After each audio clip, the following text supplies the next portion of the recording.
Madam Speaker, I rise to disagree with the committee report. Madam Speaker and honorable members, the committee report only serves to expose how disconnected we are from reality. And indeed, it is hypocritical, Madam Speaker, for the report to suggest that it is denying our people the right to make an informed decision because we are apparently protecting them from the COVID-19. Madam Speaker, less than half a kilometer from where we stand, there is a crowd bigger than any rally any of us has ever seen. Down here in Chikobo, Madam Speaker, there's a massive crowd every day.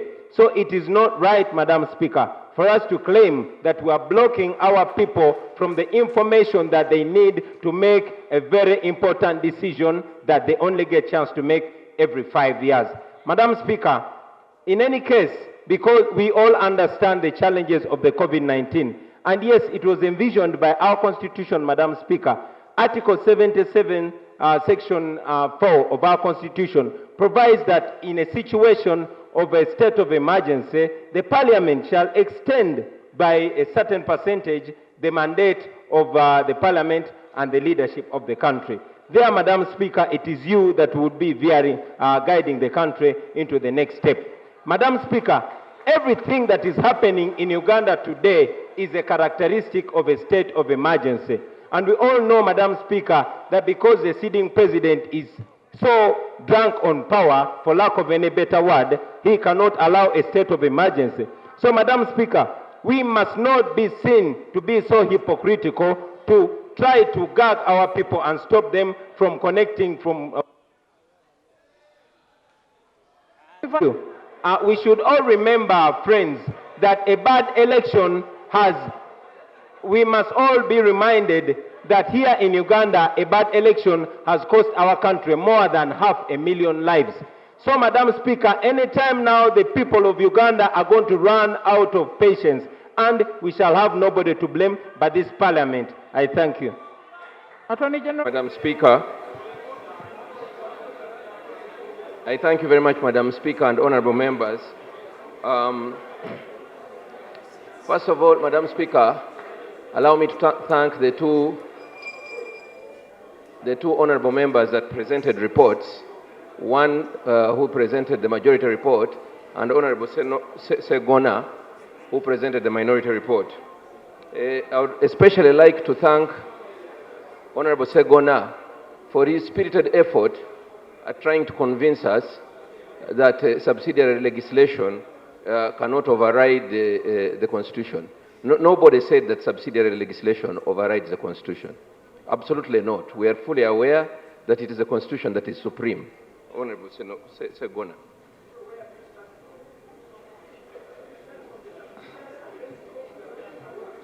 Therefore, Madam Speaker, as I have said, the Constitution is the supreme law of the land. And of course it must be protected.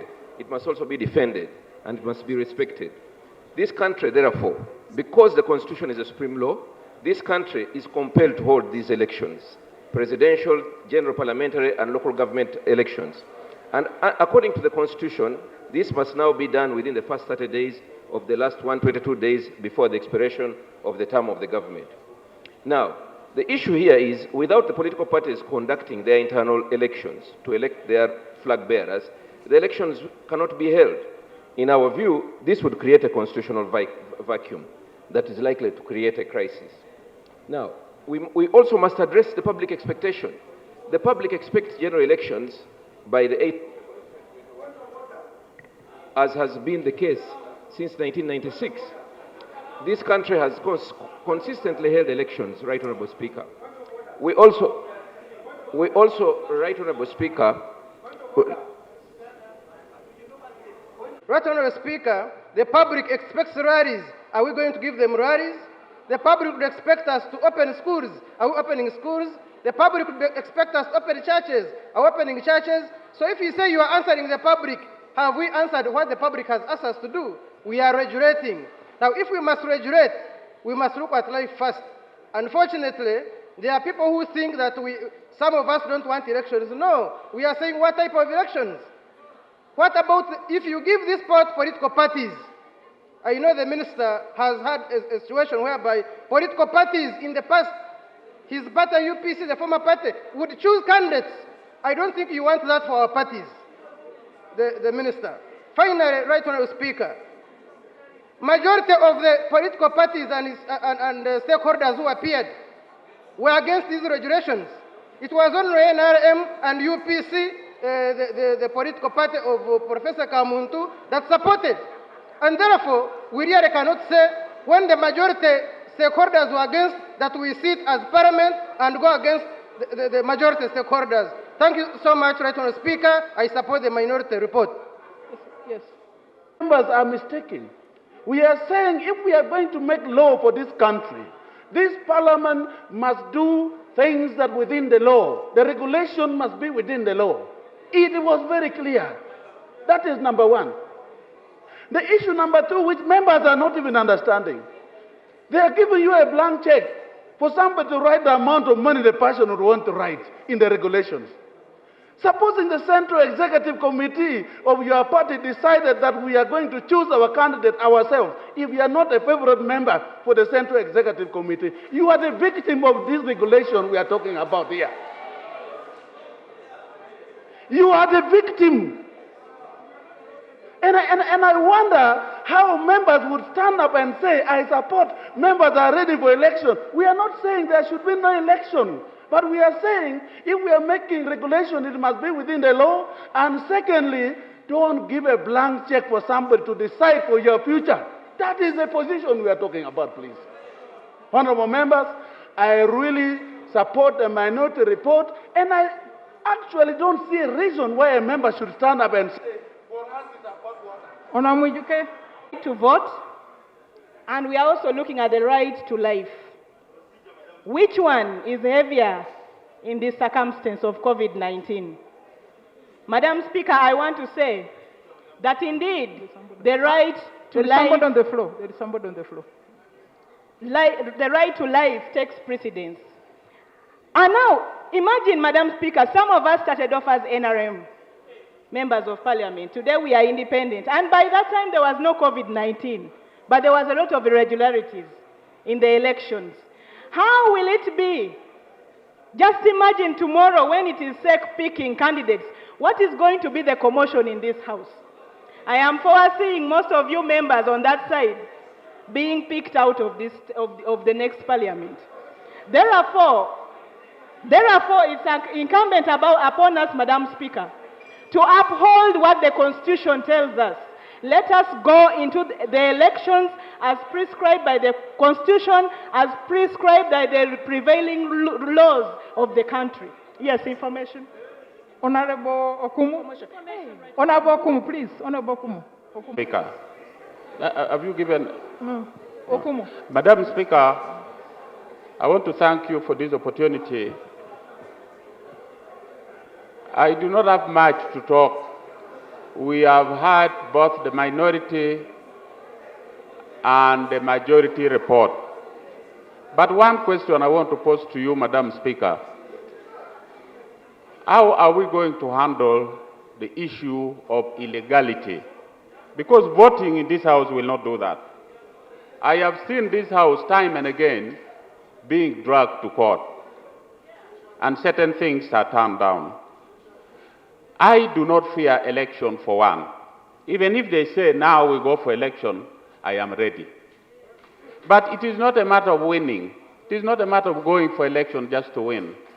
It's a matter of other people in case of any problem. It's also a matter of rights. What if your party decides to call a delegates conference by inviting one person per district and they pronounce themselves over the candidature of every constituency in this county? Because the regulations would have given them that power. How will you stop that? So it is upon all of us, because it will affect us. And Madam Speaker, I want to inform my colleague that you take your example from me. When I'm in this House, they call me an independent member of parliament. Even when parties and independent are inviting people to attend this session, the independent always forget that I am in FDC, and they don't invite me. Just to conclude, Madam Speaker, and this matter is in court. It has taken now 5 years of injustice. The Court of Appeal cannot decide whether Reagan is an MP representing FDC or he is an independent. It is now for 5 years. So why do we wait to go to court when we can decide some of these matters here? I want to appeal to you, honorable members. This is our country. It is not running away. We should have the freedom and opportunity to safeguard, first and foremost, the lives of our people. Let us agree, we don't have the capacity other countries have, like those developed countries. We don't have. So I want to appeal that let us not just reject the minority report because it was read by Honorable Segona and opposition.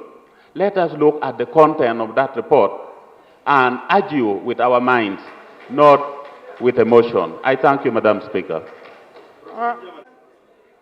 This matter we are discussing, I originally expected it to be a matter of the common good because we are talking about public health. I thought we are going to build the consensus as a country. I didn't even expect to have two reports. Already, Right Honorable Speaker, we here have becoming more polarized. Right Honorable Speaker, it is 6 p.m. Right Honorable Speaker, it is 6 p.m. and I believe most members of Parliament would want to contribute and discuss on this subject matter. It will be very unfortunate for us to bypass our party constitutions, like in NRM where I'm supposed to have a conference, I am supposed to have district conference, using regulations which are unconstitutional, leading us to litigation, which we can, as an advocate of national dialogue, we could avoid proactively and preventively. I would What's plead the point of procedure? my procedure, Madam Speaker. Wouldn't it be procedurally right, Madam Speaker, to give us a full day tomorrow to discuss this topic, so that we are not seen to be stampeded to bypass our party constitutions and just circumvent the Constitution. Madam Speaker, I plead as an advocate of national dialogue, aware that this 10th Parliament did not implement what you saved in 9th Parliament, the Stephen Tasovia report, where we should have had Constitutional Review Commission by now. Madam Speaker, I plead please you give us a full day. Take your seat, I've heard.